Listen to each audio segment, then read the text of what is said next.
The Honorable Elijah Muhammad, besides being scheduled to meet the press Friday, was also scheduled to meet the Negro church leaders on Saturday. They didn't show up.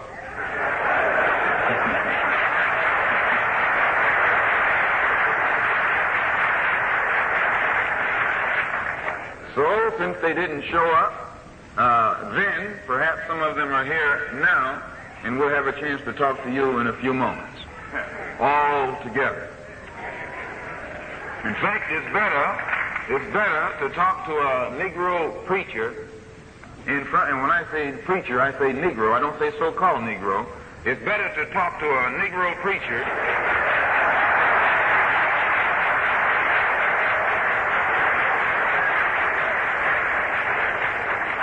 The Negro preacher isn't telling you that you're being knocked down and dragged and hung and oppressed and exploited. He doesn't go into your suffering.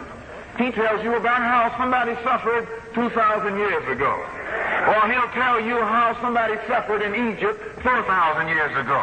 Or he'll tell you how wicked the people were in Sodom and Gomorrah 5,000 years ago.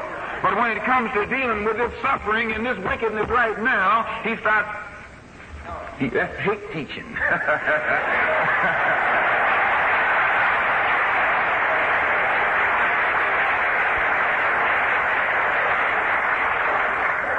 But brothers and sisters, you're intelligent.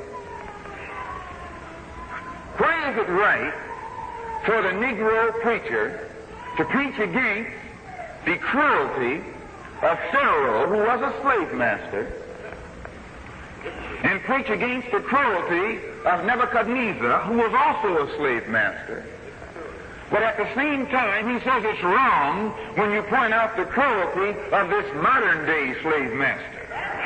Why is it right for the Negro preacher to get in his church and tell you about the enslavement of the Hebrews in the land of Egypt, and the enslavement and oppression of the Hebrews in the land of Babylon? But when you begin to talk about the enslavement of the black people in America today, that's hate teaching. If it's not hate teaching against Pharaoh, and it's not hate teaching against Nebuchadnezzar, then it's not hate teaching today against this modern Pharaoh and this modern Nebuchadnezzar.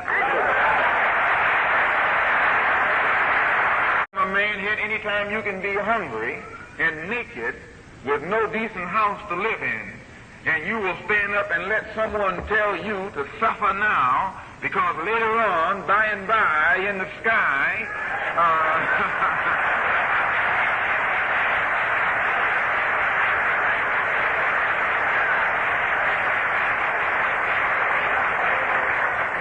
you're dealing with a very influential man.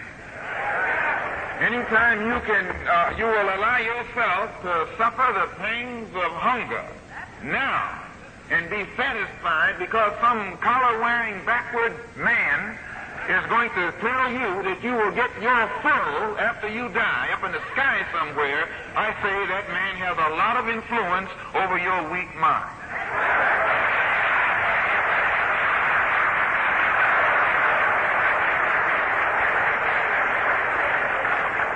You don't want somebody walking up to the man with his hat in his hand.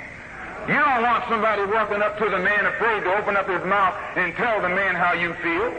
You don't want somebody that's going to tell you how the Hebrews suffered in the land of Egypt and the Hebrews suffered in the land of Babylon, and is afraid to tell the white man today that these black people here are tired of suffering in this day and time.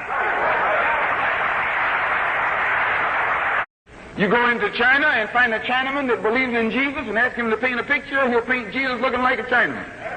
You go up to Alaska and find an Eskimo that believes in Jesus, ask him to paint a picture of Jesus, he'll paint a picture of Jesus looking like an Eskimo.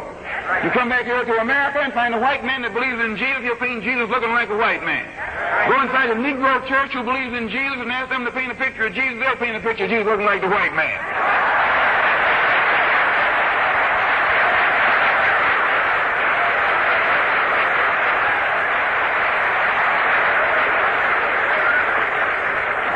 That's what you call integration. Well, that kind of integration don't move us, brother.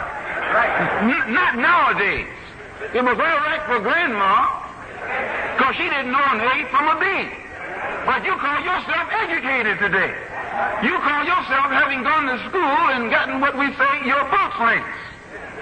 And you come out and still have to get your boots from your master.